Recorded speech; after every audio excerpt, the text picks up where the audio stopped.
I do want to say to Donnie and many of you in this room that over a very long career in this city, all of you have helped me and my colleagues tell the truth and to try to tell. Get my head up. I'm from South Carolina, so I just look at Donnie. What does this event mean to you, Miss Peggy Moss? Oh, my heart. Happy 20th anniversary. My heart is about loving up on my sisters. Do you know what it feels like to have your sisters in the room? Donnie.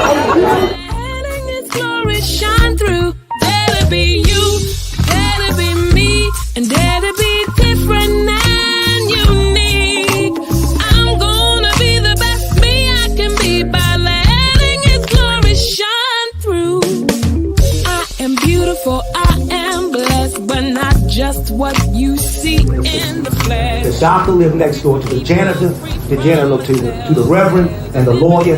We were together. Now we're just so high and mighty that you create stress for your society because you don't like poor black folks either. That's a health problem.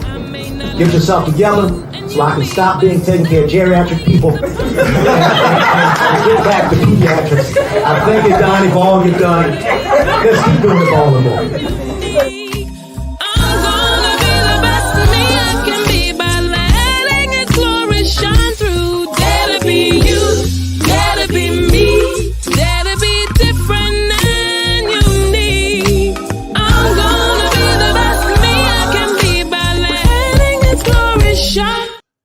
First name's Donnie, last name's Glover, entered the winning for the long haul, baby. So I hope that you are doing good this morning. Special thank you to all of our sponsors, including Dr. Tyrone Taborn and the Black Engineer of the Year Awards, which is happening this week. Just go to beya.org, beya.org, beya.org. The CIAA will kick off later this month, February 20th through the 26th. Be sure you check that out. Baltimore got extended for an additional 2 years. So we want to make a huge impression on the CIAA to keep it coming back, keep those tens of millions of dollars in Baltimore. Tell you what else is coming back to Baltimore, and that's Beya. So this year will be the last year outside of Baltimore. It's over in D.C. at the Gaylord Hotel. But next year, 2024, election year in Baltimore, Beya will be coming back to Baltimore. Beya has been around for 37 years. So kudos to Dr. Tyrone Taborn and his lovely wife, Jean Hamilton, for this very important experience for our young people to close the digital divide. There's another person who we actually honored on Friday night, Sherryl Logan, who's involved in the very same thing. She does it with her company. She's created a nonprofit. So let's bring her on up. Good morning, Sherryl Logan. How are you? Hi. Good morning. You're a morning person? I have to be because I have children. Okay. All right. Well, welcome to the show. Thank you for having me. Did you enjoy yourself at the Black Wall Street DMV? I did. It was so inspirational seeing all these successful Black entrepreneurs and highly educated individuals accomplish a lot lifetime. And, Did anything stand out? You said what? Did anything stand out? Every Beverly Smith. I can't remember everybody else. Beverly Smith, she does the nonprofit over in Washington, D.C. She does a show on this very network, blackusa.news. Yeah, and it was funny. I was just driving my daughter to school, and she was on 96.3. So I was like, oh my gosh, I just met her. Wait, what happened? But yeah, so she's super sweet and doing amazing things in the community. Oh, tell them about you, Sherry Logan. What do you do for What's your 9 to 5? So I am a system engineer for Wayfair. I manage their virtual For environment. Wayfair? What's that? For Wayfair? Yeah, Wayfair.com with the furniture. Well, it's so funny you should mention that. What the heck is Wayfair? Apparently, I'm the only Wayfair. person on earth who doesn't know what Wayfair is. I What's promise you, Wayfair? all the women that are listening know Wayfair. They probably have lots of furniture from there. Well, that's what I've been relearned and re-educated about. Who is Wayfair? Where did he come from? Where does he live at?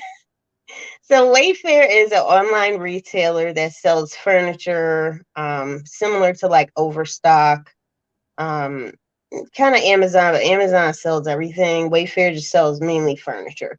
So I manage their virtual environment because they have employees all over the world in Hawaii and China and the Ukraine.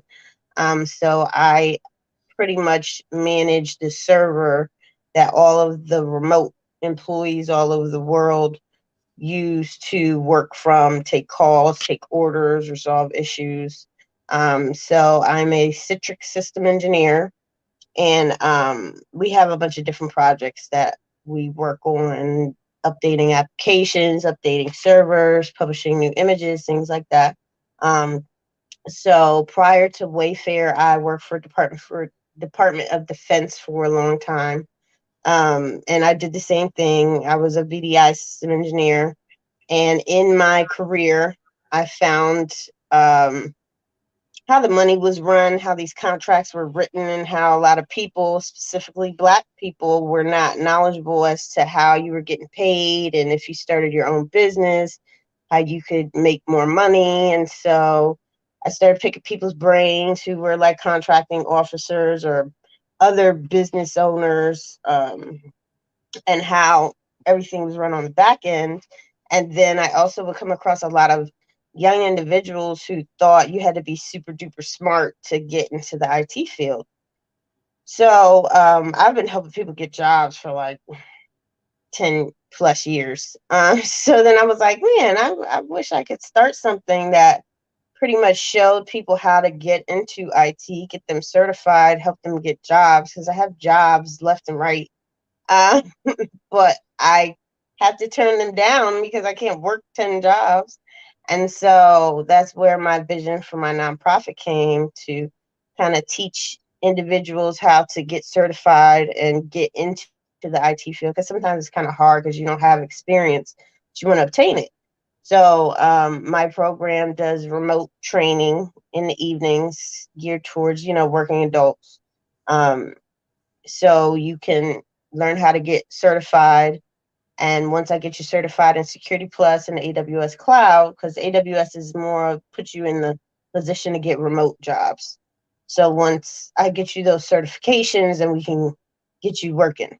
So that's essentially what I've been doing and where I'm trying to go with my nonprofit. How come when I call my CN service technician, they send me all the way to damn India, and India. I gotta talk. No, I ain't cracking on the people in India, No. but I'm trying to get my damn washing machine fixed, and I want to talk to an American. Is that wrong? Yeah. Is And that wrong? unfortunately, a lot of these big corporations outsource to India because Indians are very smart, but they are not in America, and they do not, there's a big language barrier. Wait a minute. I'm going to send you to the overflow department.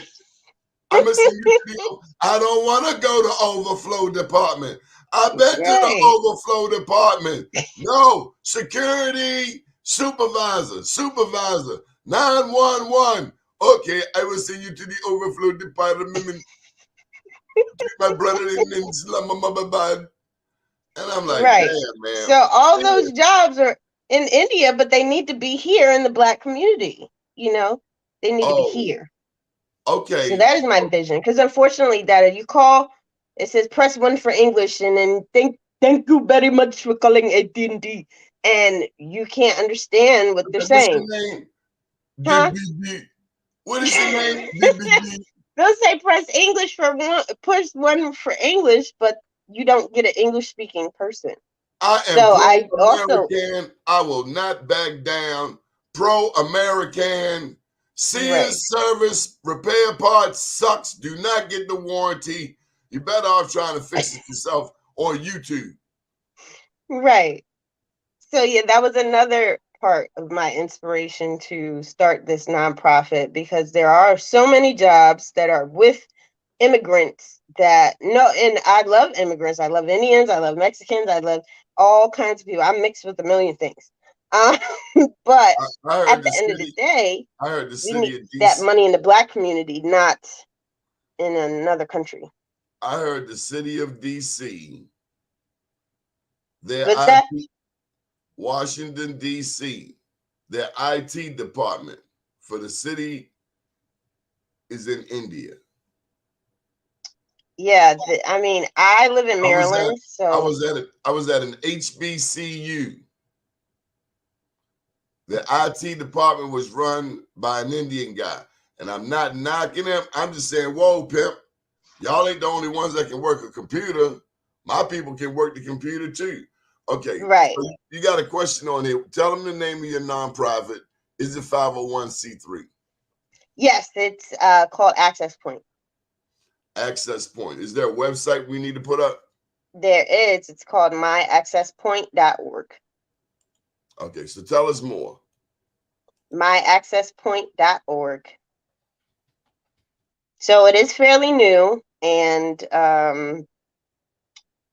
my first class is scheduled to start now. I had to push it back with it. Hopefully April, May. So So you're once I get signing up. that going, You're you said signing up what? people. You're signing up Yep, that's people it right right here. there. Myaccesspoint.org. What age? So go ahead. Starting at what age? Well, you have to be at least a high school graduate, but 18 to and up. My vision, as you know, I love my vision. Not everybody does, but to partner with the prison systems and get a list of inmates' children between the ages of 18 and 25. Because a lot of times when you have an incarcerated parent, you're destined to be an inmate. Okay. So if I can get a hold of you before you develop a criminal record or one that's kind of irreversible, there's some things that we could fix. I've been, I went to Morgan, I lived in Baltimore, I've had my rough path in life, but if I get a hold of you before and I get you trained up, and then I show you how to start a business, and I show you how the money works, and I show you how what to do with it, because that's another part is educating individual on financial, showing you how to do your taxes, showing you how to, um, you know, you you don't have to pay all this money taxes out of pocket. You can write a lot of things off, but a lot of people don't know that they're not educated, and you don't want to give a young person a whole bunch of money and they don't know what to do with it, and then they go waste it partying and stuff. So that's like my vision for the future. Financial literacy is so everything. Yes. How important is credit to running a business? Credit is, well, my business doesn't need credit because I kind of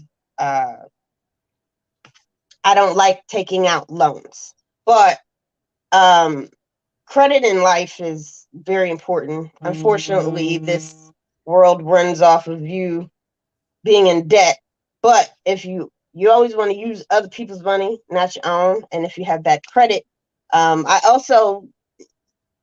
used to be a loan officer a long time ago, so there are a lot of things that I could educate people on as far as credit and getting things removed, repairing it, um, and how to move to take out the right types of loans or credit cards to help you rebuild. Because a lot of people are like, "Well, I don't have any credit." Well, that's not great either. But if we can get you a little credit card and you can make little payments, your score will go up. And then let's say you want to buy a house and you have a business, buy it in your business name. And now you don't have debt, but your business has good credit. So there's lots of knowledge that I have that I would love to share with as many individuals as possible. Why do you care? I don't know, man. That's just how God made me. I always been like that. I feel like there's people with millions of dollars all over the world, right? But if you're not doing something meaningful with the money, with purpose, it's like, what is the point?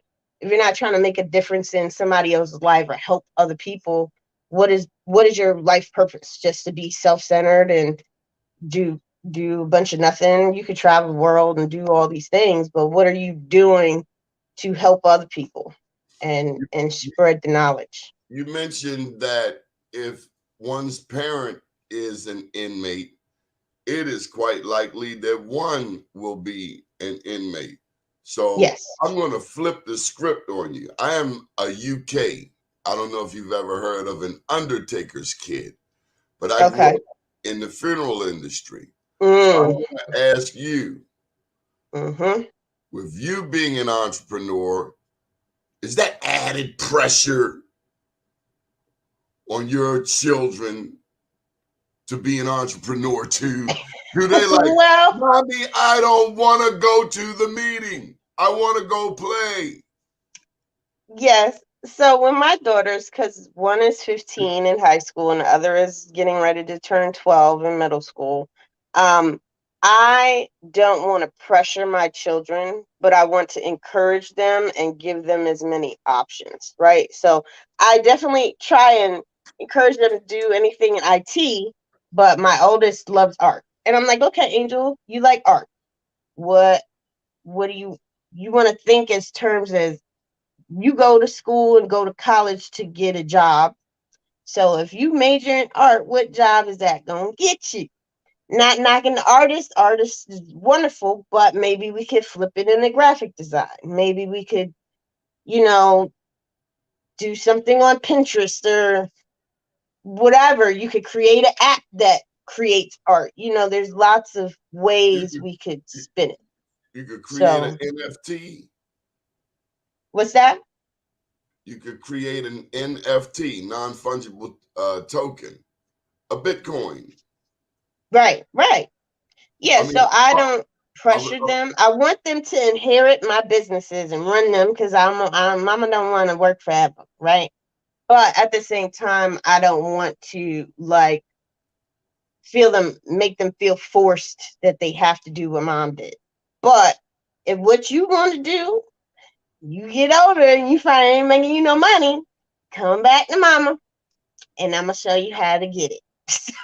So are that there is. any rules in your house when it comes to turning 18 years old? Oh, well, I told my children when they turn 18, mommy is moving to Hawaii or the islands. Okay. You could either stay here with your daddy or you come with me. But either way, you gonna go to school, or if you don't want to go to school, that's fine because I didn't finish. Because to me, you don't necessarily need a college degree to be successful. You just have to have drives. But if you go, you have to go and try. But if you go and you don't like it, then you're gonna get certified in some kind of trade. Okay. But Hold up. So you don't buy the notion that not everybody's made for college? no, no, I wasn't. And in all my life, it's funny how you said did I pressure my kids? Because my family were very highly educated. They have doctorates and masters, and they're very known in all of Philadelphia. And there's people that started colleges. Cheney University, my great grandfather started that college. So when I came along, they're And like, we, "You got and to we, go to college." and we should And know I, Cheney is considered the first HBCU in America. Well, yes, it's I a do. rivalry between Cheney and Lincoln, correct? Yeah, and my family's connected to both. Okay, so y'all like authentic, right? Yeah, well, everybody's passed away, but yes, they were my grandfather, Thomas Logan Sr. He was, involved in the civil rights movement heavily. And But with all that being said, I went to college, but I struggled in high school. I struggled to graduate high school. And when I was like, oh no, I don't want to do this. But I'm very driven, and I had a lot of goals and visions that I wanted to accomplish. But my family, I was kind of like the black sheep for a while, right? But then when I started becoming successful, This is blackusa.news. If you were the black sheep, that means you were the smart one. You were the blessed one. Because we reversed those stereotypes here. there Black you go. sheep, black eye, black ball, blacklist. We flipped the script on that. Okay. There you go. This is Black History Month. Okay. Yeah, it is. So that was me. But when they saw me grow and become successful, they were like, okay, well, let's change our way of thinking when it comes to education. I promote education. You need it in life, but school, my vision for college is, unfortunately, I feel like the white man monopolized on the black man's drive for knowledge and education, and he attached a dollar sign to it, where you now have an immense amount of debt, and you get out with a college degree and you make $30,000-$40,000 versus, I have friends who are drowning in debt, and I dropped out. I started working and I started businesses and I moved forward, and I don't have any debt now. And they have debt and they don't make anywhere near as much money as I do. So, education is important, but there's not just one place where you can obtain education. So at 18, do your children have to leave home? No, My they mother they gotta do something though. My mother said at 18, you are leaving. No, they gotta do something though. They gotta be in school or working or a combination of both. And she ain't had to tell me about college because I wanted to go to Morehouse. I wanted to get on that plane to Atlanta and go see Spelman. I wanted to go see. Okay. Right. So myaccesspoint.org, this is alive and kicking right now. People can go there and get an opportunity right now. Yep. Why do you care? That's just how God made me. I care about people. I care about, it frustrates me when I see individuals in a bad situation and I have the keys to fix it, but you have to have the drive to apply the keys. So, it just gives me purpose, because you can make a whole bunch. I make a lot of money, but there's no purpose if I'm not using that money to help somebody else. Sorry, do we want to work? I'm coming up the strip the other day. I see the Latino man there working. I'm seeing the black man watching the Latino man working. I'm watching the Latino lady put out the cones and all of this to block off the street. And I'm watching my people watch them in our community. And it's like, do we want to work? Well, I don't like to talk negative, but unfortunately, a lot of people don't. That is the downside of my vision and drive, because I've come across a lot of people that would be like, oh, wow, you're young, you're successful. What do you do? And I'd be like, I do this. They're like, oh, wow, I want to get into IT. I'm like, okay, great. Here's a class, or here's a book. Study. Because these certifications, you don't have to take a class on. You can study yourself and go take the test and get it. And you can go get a job. That's what I did. When you get to that point, where they have to make effort for yourself, and you don't have that drive, and you're complacent, and you're okay because you've been broke for the past all your life, and you make it, you're all right. If you don't have that drive within, then I cannot help you, because I also don't have patience. So you can hire people from anywhere in the world, right? So you can hire people from California. I could. Oh wow, we need to get this up and tell the world. What else? So if you want to help yourself, I am here to support that. But one thing I don't want to be is an enabler. So if you don't, if you want to change your life and you want to get into a different field and you want to get into IT, I can show you how to do it. But if you have to want it yourself. Good deal. Okay, now tell me about this upcoming year. What is your big goal for 2023? My big goal is to have at least 3 or 4 successful classes where I get at least 80% of the people in each class certified. Each class only runs about 8 weeks long. 8 weeks for Security Plus, 8 weeks for AWS. So I could fit about 4 in a year without breaking myself. And then hopefully once I have a good past performance, then approach the jails. And because the jails have a lot of programs for these inmates' kids, right? But they're kind of programs that don't really do anything for their future. There's like, they'll give them presents or, they'll help them see their parent that's incarcerated, but they aren't helping them stay out of trouble.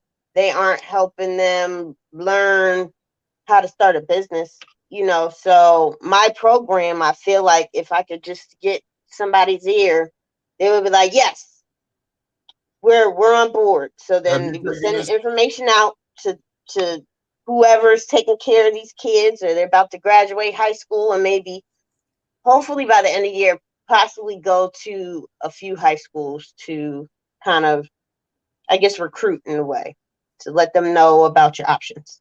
So we have to get this to our elected officials because nobody faces mass incarceration in America more than Black people. We're 13% of the general population, but 50% of the prisons. Correct. 50% of the murders, 50% of the murder victims, or something like that. Some Correct. outrageous number, because I've been G-checked. Oh, those numbers right. Too many of us locked up. That's the damn thing. And what's sad is that there's so many guys that are dope boys or drug dealers or whatever. They're very smart and they have the potential to be an amazing business owner. They're just applying it in the wrong business. Do you know they will let over here? They will let a murderer out of prison before they let out a drug kingpin, because a drug kingpin knows how to manipulate that money. Exactly. So if I get a hold of that kingpin and get you in a different field, and you apply that same drive and that same hustle over here, man, you could be a multimillionaire very quickly. I still don't like the idea of us glamorizing these damn terrorists to sell cocaine, heroin, and crack cocaine in our cities, because there's nothing heroic about destroying and selling poison to your own damn people. I don't care how what rapper says what about it. At the end of the day, you destroyed your own damn community. Yeah. I mean, yes, but at the same time, I understand that a lot of people are put in positions where they don't have any other options. They're like, oh, okay, go sell drugs, go work at I'm not buying that. Target. I ain't buying that. You're not? No. Well, all I like to do is provide people options and opportunities. Okay. And if you want to keep doing that, you can go ahead and don't call me from that jail number. But if you want to, change your path, because at the end of the day, they trying to get money. Call from such and such federal facility. Right. At the end of the day, they trying to get money, and that street money ain't real money. That street money comes and it goes real quick. But if you can get this kind of money, this is long money that you can leave to your children. And that's very important to you. Yes. Okay. So before we close out, is there anything you want to share? I'm going to give you the screen. This is your pitch, and you got to put a plug in for your favorite person. You got to shout out somebody for Black History Month. Can I shout out you, Donnie? Okay. Because right now you are my favorite person. You're doing so many amazing things in the Black community, and you're very supportive.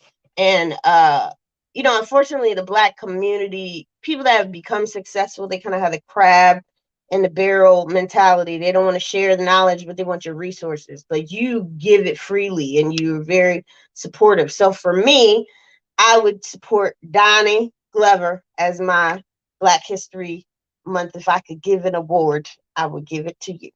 but that don't happen. You are not gonna make me cry. But we also got to plug Mr. William Hobson.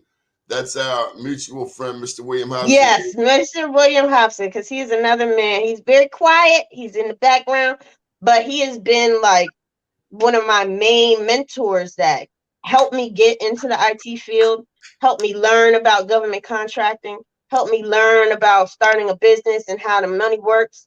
And he's just very, and he's helped so many people. You know, he's helped so many people. He's very quiet, and he doesn't like everybody to know about, you know, you can't tell everybody what you're doing. But William Hobson is an amazing man, amazing. He's accomplished so many things. He's someone that I look up to and I admire, and I'm very proud of. So William, if you're listening, that's my man. So see, he's the real gold standard because he just He said is. make a phone call. Yep. And That's he's what very busy, but he always responds and he'll always try. So I greatly appreciate his presence in my life in the past and present. I echo the same. He has helped countless people, including me. His Yep. address, that was my business address for every bit of 20 years. Mm-hmm. And it only changed because the building had their changed the Yeah. building. Right. But he has helped. He's helped nonprofits. He's helped make Yes. a difference. So again, Sherry, we appreciate you coming out to the event. We also appreciate myaccesspoint.org. And you have to come back again to share this training opportunity whenever you'd like. We want to fill up that class, okay? Okay. Wonderful. Okay, so we're going to get on up out of here. I got one more guest to interview. Stick around if you want, but we're going to talk now with Miss Benn. Miss Benn, where you at? Come on back, Miss Benn. How you doing? Now, look, I've been trying to practice your damn name all day. What is Sarahia? Sarahia? You know, froze up on me. Where you go at? Yeah, that's right. That's me. How you doing? No, pronounce me? it for me. Yeah, pronounce it for me. No. Jesus. I can hear you. You're okay. Wait a second. Sarahia. Can you hear me? Sarahia. Yes. Can you hear me? Well, yeah, but you're not on the screen. You cut your camera off. Sarahia Benn, how you doing? I'm gonna try to come back on the screen. It seemed to freeze up. I'm sorry. Okay, is that working fine. now? Yeah. So why don't you take the second A there out? you So why don't you take the second A out so I could say Sarahia, but I was like, that's not fluid. Sarahia. No, that a black woman ain't going there. Okay, all right. So Sarahia, how you doing? Where you at? Are you in Hartford? I'm doing fine. I'm sorry. You in Hartford County?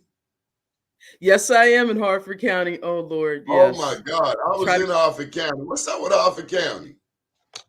Hartford County got a lot of race issues. Let's just say it that way. It's hard to be black in Hartford County and be an advocate. Black people. Tell me about it. Yes. Tell me about it. Well, let me just say it this way. Even the black people move here and change. It's something in the water. And so the thing is that it's really hard to advocate for my people because a lot of times they don't know the things that are happening, to them. Yeah, they look at TV and they talk about how Baltimore's this, Baltimore that, while the same thing's happening right up here in Hartford County.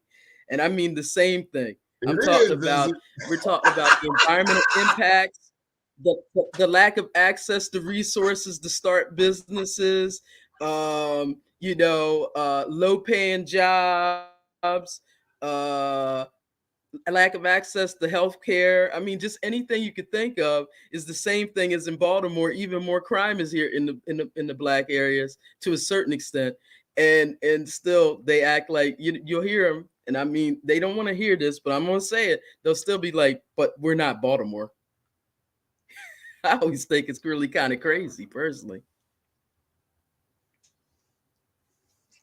Sarahia, so what do you do?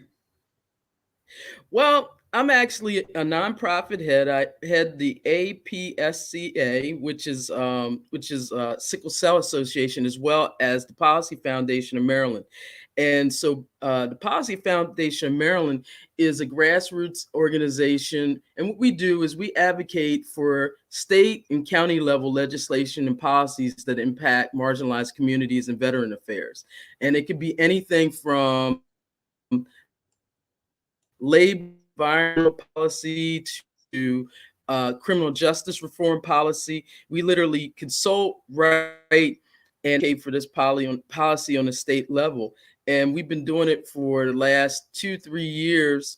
Well, no, 4 years, I should say, really hard. One of the policies that I worked with some of the delegates to get through was the 2021 Police Accountability Bill, which was kind of important.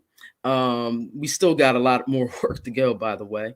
And then another policy was the Climate Solutions Now last year, and then the Transit and Safety Investment Act. And the reason why the Transit and Safety Investment Act was important is because we had transit that was just breaking down, particularly in Baltimore, where the most people are trying to get from one point to another point. And so what that act did was get our fleet in good repair. In other words, it just needed money. It needed money flushed in it. So that's just a few things that I did in the last few years. Sherryl, you contacted me yesterday and you said you have a problem. Yes, I do. What's the problem? I do. The Advanced Clean Trucks Rule. So the thing is that California has this rule, and this rule has been adopted in multiple states, from Vermont, New York State, and I think Pennsylvania, I think a few other states. And what the importance of this rule is that we're going to transition on a state level, or state fleets, big fleets, and advanced trucks, big trucks, from diesel fuel to electrification. Now, why is that important to the Black community? It's important to the Black community because we disproportionately are impacted by asthma, even 8% higher than the average white person in Maryland. That's one reason. Another reason, our kids are getting on buses and they're inhaling fumes that are just, completely out of control. Clearly, other areas do too, but remember, our kids are on regular city buses as well as school buses at times in the surrounding area of Baltimore City. And so we would get it about, would you say, about 20%, and the average white American would get it about, white Maryland, we get it about 10 to 12%. Now, that's a big significant impact.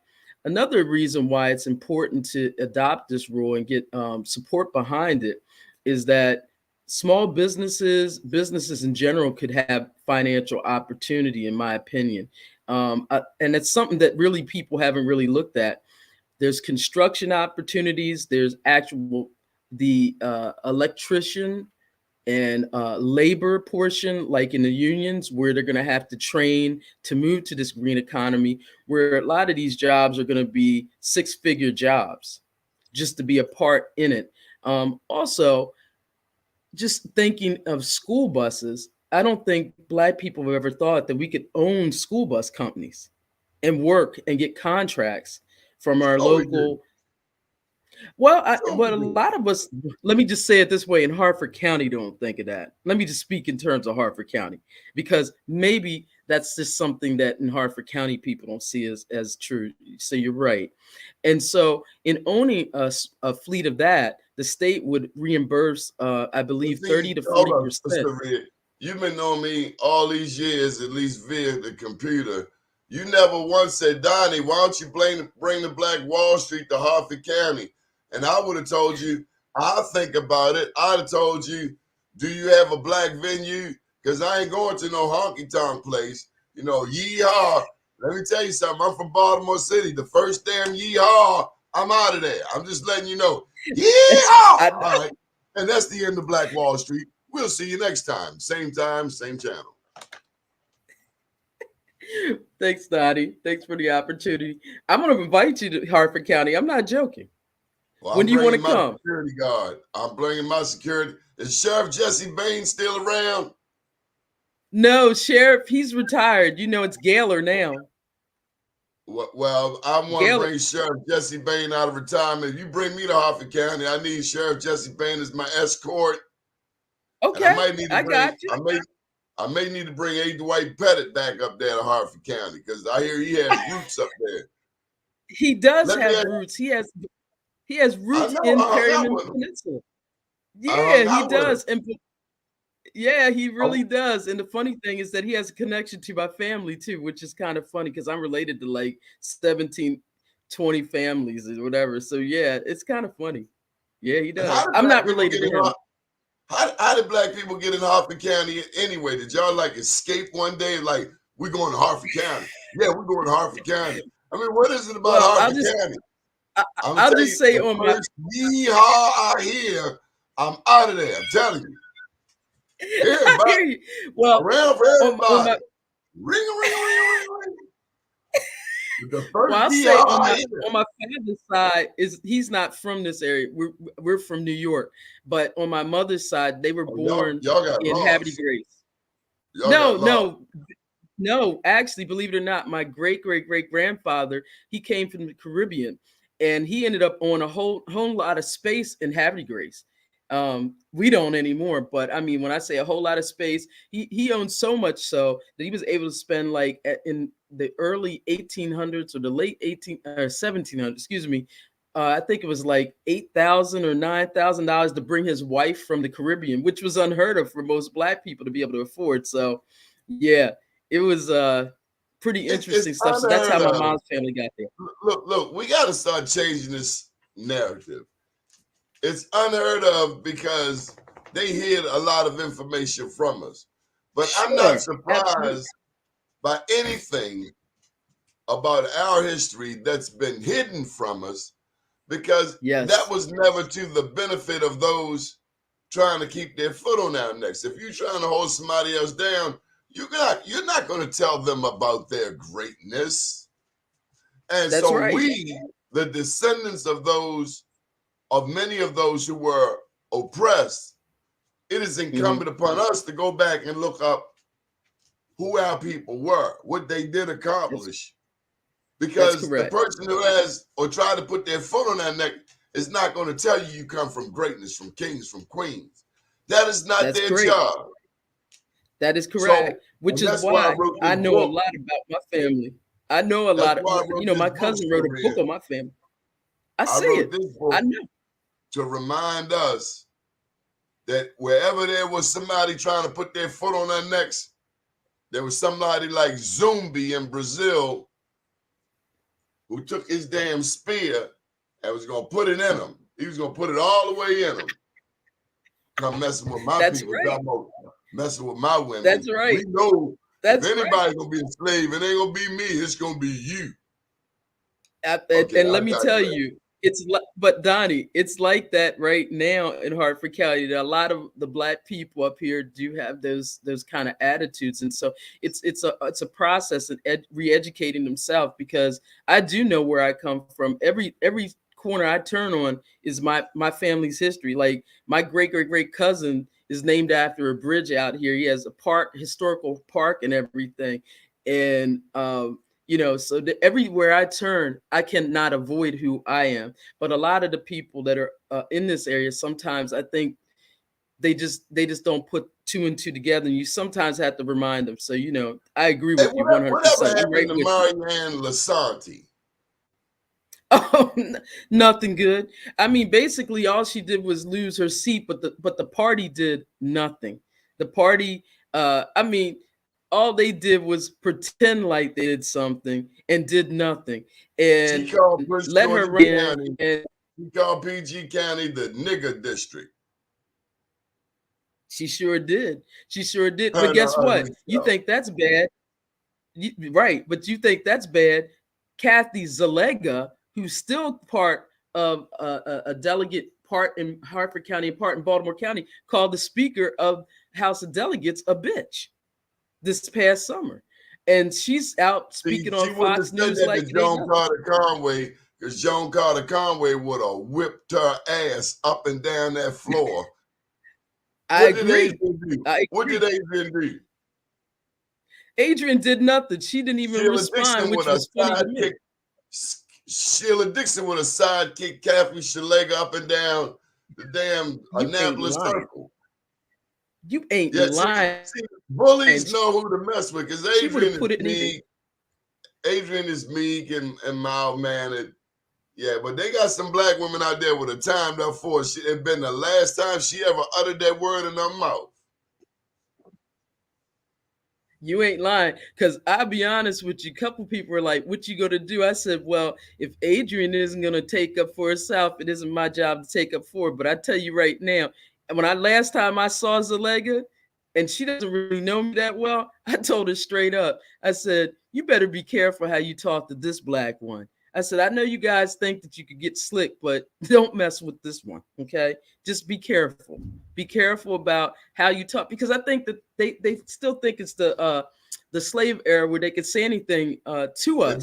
I remember I was in a Walgreens where this older man, he started talking about a few months ago when what's his name, Raphael Warnock won, and he was talking about, oh, I'm from Georgia and it's sad today, and I'm like, what's it sad for? You know, I didn't really want to talk to him. I could tell he was a racist anyway, but he was like, because I got a black senator, a senator that's not on the right side. And I said, dude, do you know where you're at? He was in between me and this other black one. I said, I think you need to go home.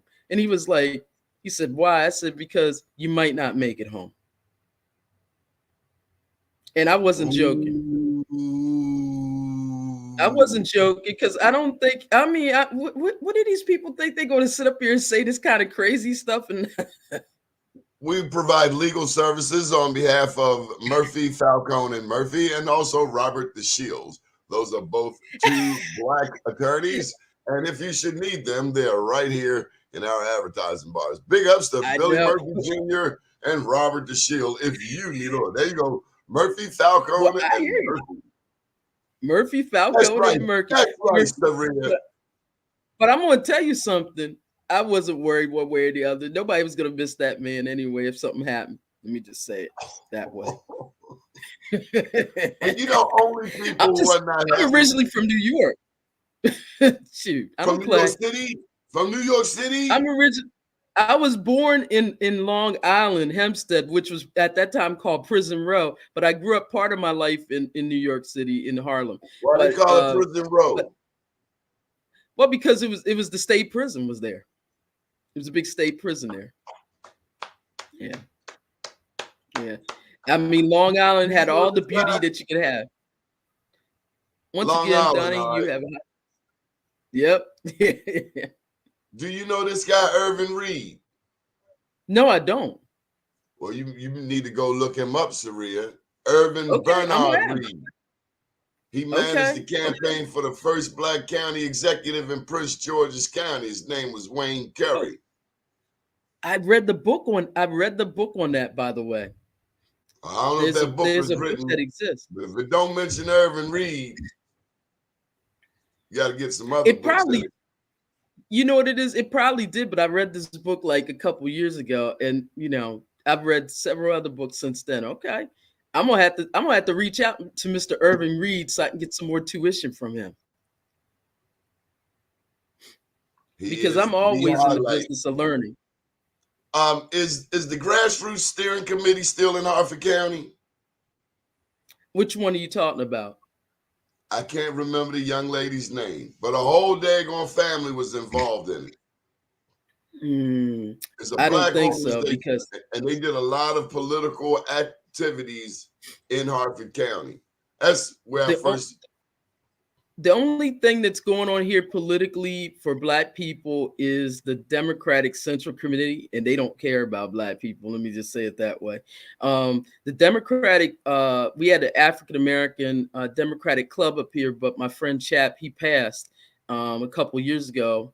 And ever since then, really nothing's happened with that. is people just kind of let that go. And they kind of let the white legislator that's currently a delegate take over it. So yeah, that'll just tell you what's going on. Because I tried to stop it, but everybody was like, "Oh, you're not working on diversity, inclusion, and you know all this." And I was like, "Yeah, but I mean, it's an African American Democratic club. What does it look like being headed up?" I mean, I'm like, I just thought it was crazy. They thought I was being mean. I was like, I was even accused of being racist. I was like, well, you know what? If I'm racist, then I learned it from you. That's what I You told learned them. it from the best. You learned it. You know, Because I Baltimore is said, the home of segregation. yeah, I learned it for the. Baltimore is the Oh, it home of is redlining and segregation. everything. J. Barry Mahul, 1907 to 1911, the rotten bastard. I like to go and dig him up and bury him again somewhere, like in the harbor. Just throw his. Okay, so He probably Sarahia, in what do you want? purgatory. Yeah. He said, Yeah. "What? I didn't hear you. What do you want people I to didn't hear know? what you What's the final word? I just want people to know that in terms of Hartford County, we need support out here. Do you realize that we've never had a Black woman be a legislator at the state level or really at the local level in this area? And partly because of a lack of support. Um, we have Black women that don't support Black women up here, unfortunately, because there's been a certain amount of, I guess, conditioning. And so we need to get out of these first in this area and move towards to non-first, because we have some brilliant minds up here that want to work and help our community, that want to expand the financial resources, businesses. We're trying, at least I know with my foundation, we're trying to find sourcing for them, because many of them don't even understand the procurement system. And many of them probably could benefit from that. And so I just really want the next time that there's an election up here and they see a Black woman, anyone from the state, look at Hartford County and try to support them, because one of the things that I learned from running, it was very hard to get support locally and statewide, because I just think people didn't understand the whole idea. The first thing they You thought got to was that run as a Hartford County was Republican, just racist. Sarahia. You got to run as a Republican up there. That's how you do it. Yeah, I guess you're right. But, you know, the thing is, what does it look like? Hold up. Baltimore is 9-1 Democrat. What the hell is the Right. benefit for Black people? I'm just trying to figure it out. What No, is I'm my not saying benefit it is. being a Democrat? Can you tell me? So I'm I not can saying have it good is. people like me. My city is screwed up, and it's all damn Democrats. Now, I'm not putting in no That's plug true. for the Republicans or the Independents. I'm just I get saying what you're saying, these people who say they're my friend, they have done They're nothing. not. They're not completely your friend. You're They, right. they hook I mean, up you ain't themselves. gonna. Donnie, the party ran against me twice. And when I say ran, they put $250,000 against me in 2018, and they probably put over 600,000 against me to make sure I didn't win We this can time. run And again all I to was make doing, them spend their money.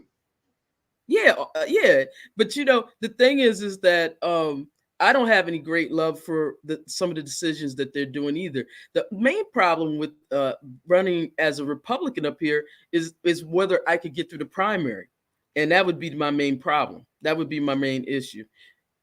So let me ask you this: when you're going up into Hartford County, Mm-hmm.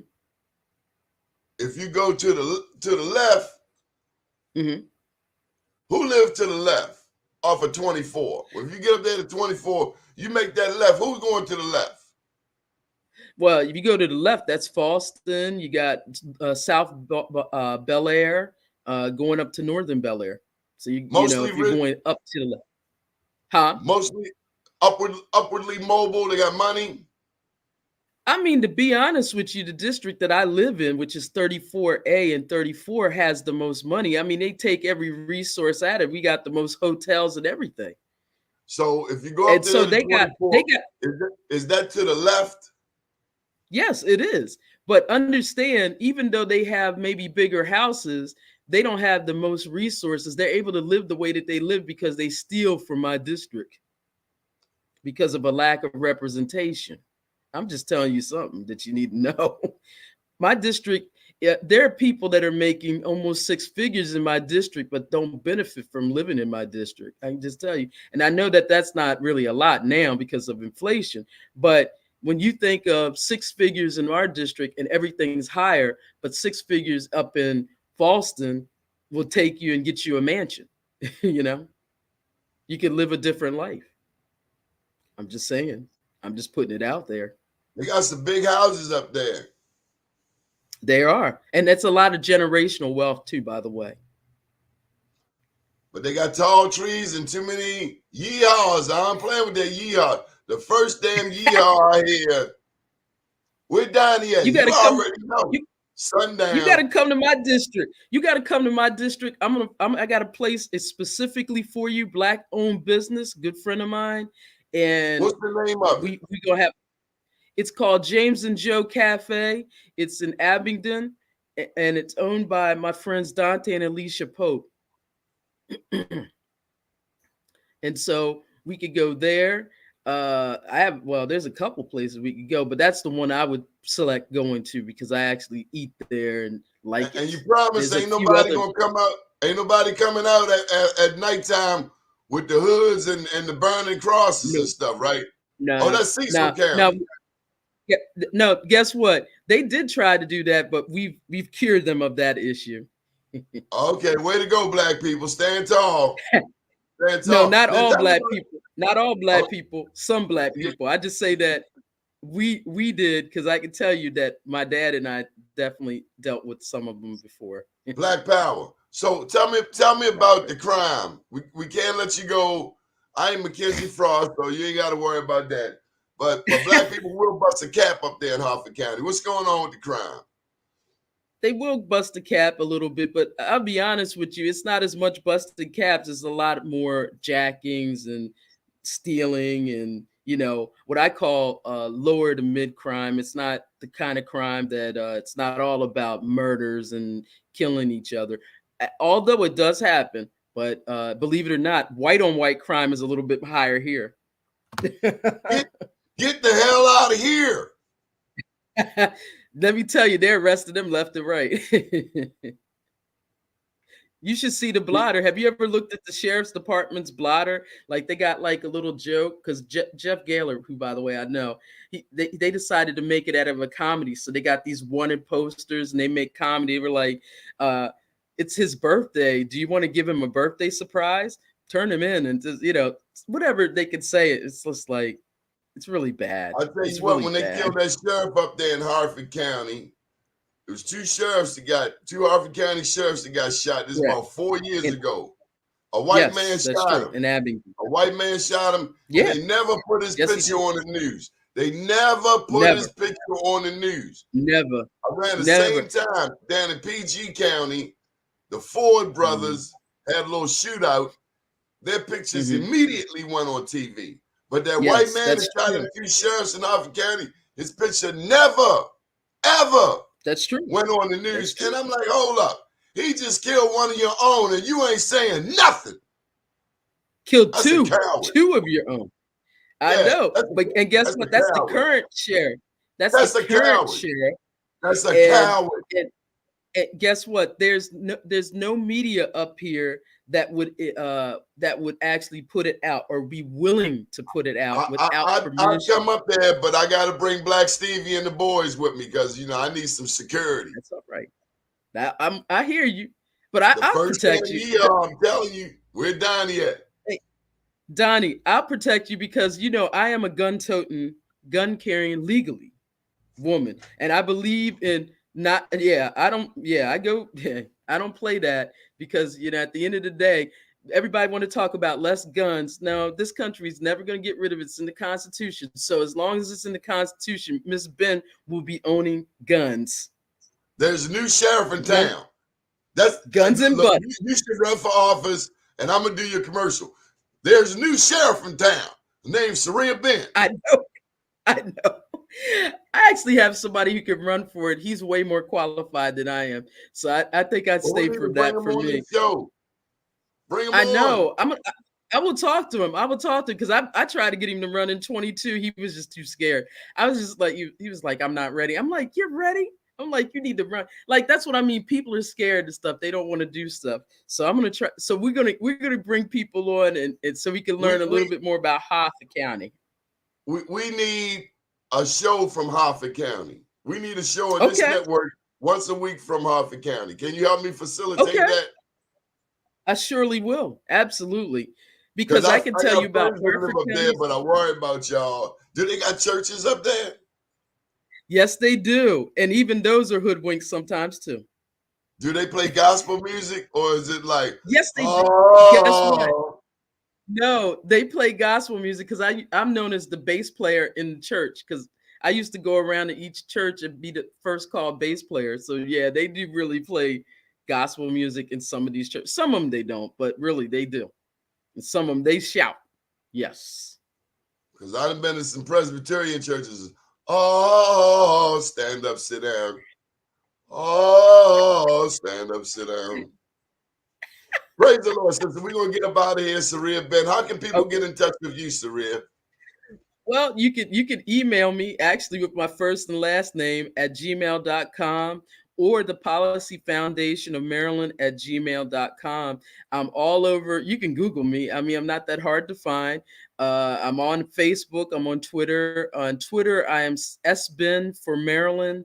On Facebook, I'm Sarahia Benn or Sarahia Benn for Maryland. On Instagram, I'm Sarahia Benn for Maryland. I think I even have a TikTok that's Sarahia Benn. So I am just, if you find my name, you can, I mean, it's not like it's that common. You could always find me on any of those platforms or email me. I listen to everything that everybody has to say.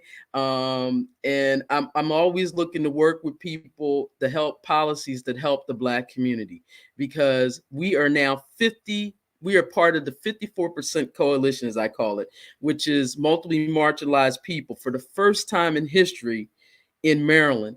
And we need to start acting like that. Specifically, one more policy while I'm thinking about it, the marijuana cannabis policy.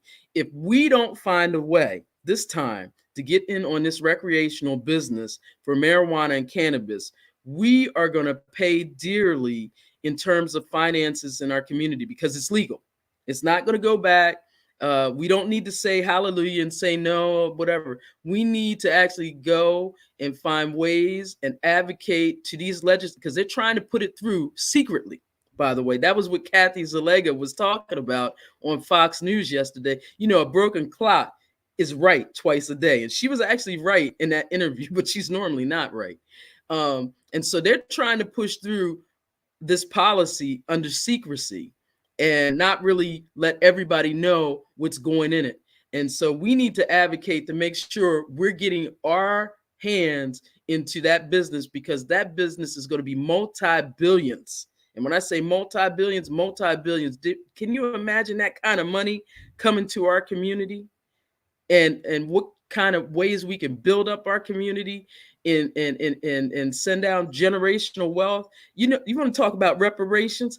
That policy is a reparation if we pushed it in the right way, because they're not just going to give us reparations, unfortunately, not the way it's going right now. So to me, that is one of the most important policies that needs to really be focused in the Black community, and not just education. We don't need their education. We can make our own schools and educate ourselves, like Malcolm X said, because you see what they've done with us already with their schools.